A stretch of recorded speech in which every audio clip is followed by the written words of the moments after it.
We continue our movement and we are still touring Riverside, and Pastor Poso, one of the initiators of Riverside. We are in the farm. There is a poultry farm, and then they rear goats and cattle. Pastor Poso, tell me about this farm, the animal farm that you are having at the poultry farm.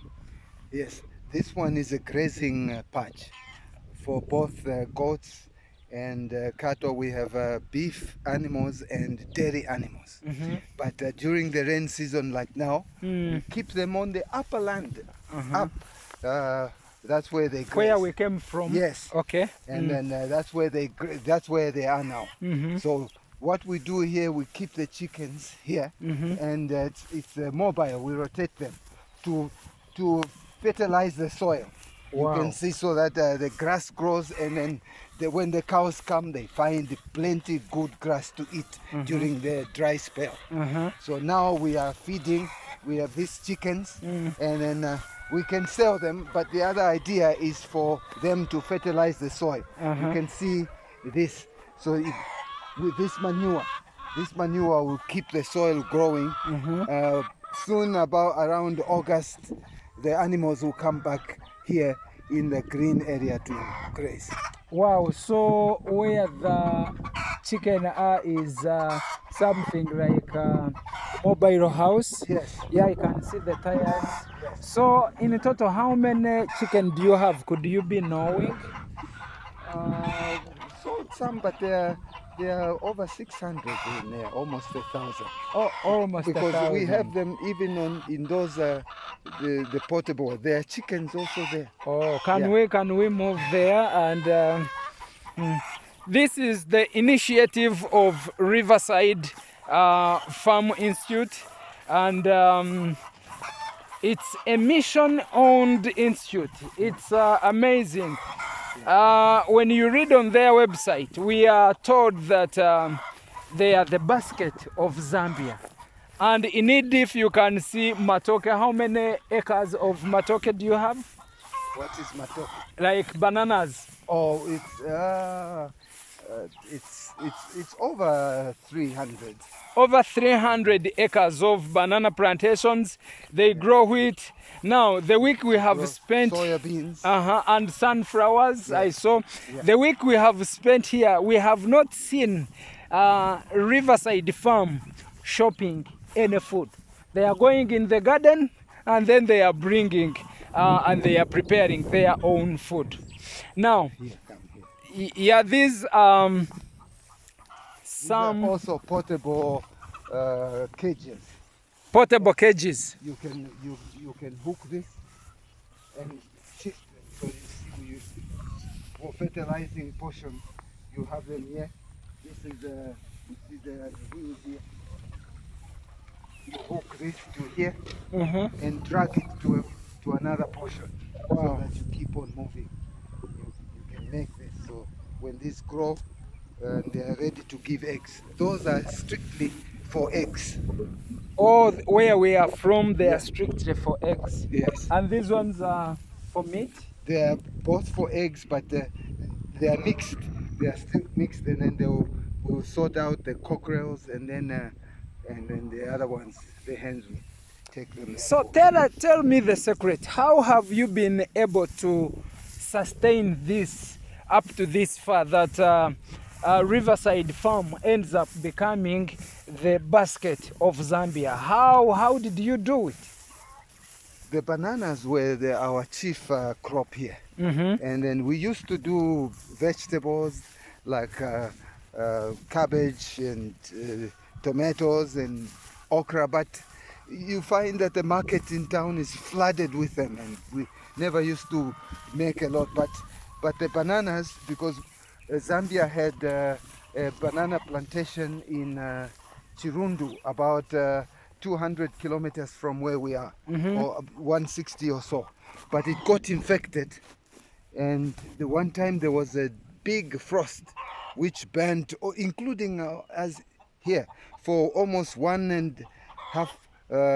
year and half. We had no bananas because they were all burnt by the frost. but the bananas were the ones that really produce a big, reasonable income to sustain the institution here. And then we grow maize also at a commercial level, and soybeans. And then, we also used to grow where we have the bananas, the sweet corn, the tender, where you, before the maize grows big, the sweet corn, the tender, yeah, and that also used to give a good income. But the bananas are a great major source. We operate a maize mill, a milling. We do flour also, and then the wheat, the product of wheat we ground into flour, and that gives us quite another income. So maybe one thing I have to pick from you is that all these projects do not start on one day. No, It's something that is Yes. Gradually developed. Yes. And then you reach where you are. Yes. When you don't give up, then you have such. Yes, and you see, bananas can't last for a very long time. We used to have bananas here, but they got diseased. So each time, and then this is a new generation of bananas. But or they usually get diseased. You have to transfer them to another land somewhere. So now we were using the upper land. We used to grow them this way. All this portion you see there were bananas in here, up to the river. So what message can you give to your fellow mission, say institutions, and maybe the rest of the countries that are still struggling to do such, but they have failed to? What message and encouragement can I take to them and those who will be seeing and viewing our... Agriculture is the ABC of true education. And then where you cannot go wrong if you use agriculture, if you begin to sustain your institution with products of that crops that you can grow.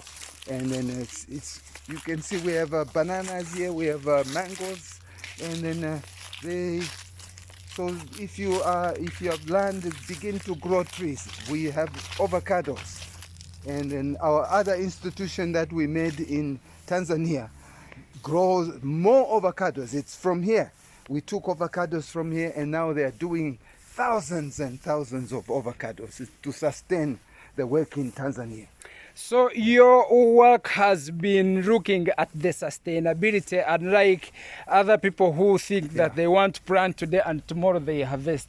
For you, you are focusing on sustainability, and probably this is one of the reasons to why you have come this far. Yes, because we were looking at things that would sustain the institution even after many years. You know, trees, for example. You can grow tomatoes, but they're seasonal. But if you plant an avocado, it will take years. You'll still be reaping the results. And then, although you may not make quick money, most of the institutions want quick money, so they don't want to go for things like avocados. This is an avocado tree. So they don't want to go for things like that. But you see, you always have money for a long period from a tree. This is why in our sister institution in Tanzania, they are doing acres and acres of avocado trees. And okay, thank you so much. I want to remind the viewers that Pastor Poso is one of the brains behind Riverside Farm Institute. Yesterday we were celebrating 50 years of its existence, and guess what? He was one of the people who was telling the congregation how they started small. Riverside today is where it is, but if you came 50 years ago, you could not imagine Riverside today. And the trees you're seeing, these white trees, Pastor Poso and Dr. Foster. Dr. Butler. Yeah, Dr. Butler and someone called Daniel are the ones. His son. Yeah, his son are the ones who planted these trees, and in English they are called eucalyptus, and in my local language it's called karitusi. Oh, yes, okay. karitusi. And man, this is so amazing. I pray that one day, one time, you can come here and you learn from Riverside. And I pray that Pastor Poso is still alive. When you come here, he can give you the same stories, because I'm getting the original story from someone who started this. Pastor Poso. But I'm retired now. Yeah, and he's retired, but not tired. I'm just waiting to be put on the grave or translated to heaven, whichever comes. Pastor Poso still conducts a program on the radio station, and he translated Desire of Ages. Steps to Christ. Yes, Steps to Christ, and he's doing more programs on the radio. And guess what? Many people who are being converted are from other denominations, and we want to thank God for your ministry, Pastor. Please. And we also want to say that God bless you for the ministry, because there is a story to tell. Yes. After working for over 40 years for the church, over 50 years for the church, now there is a live story to tell. Thank you so much. Okay. Greetings from Zambia.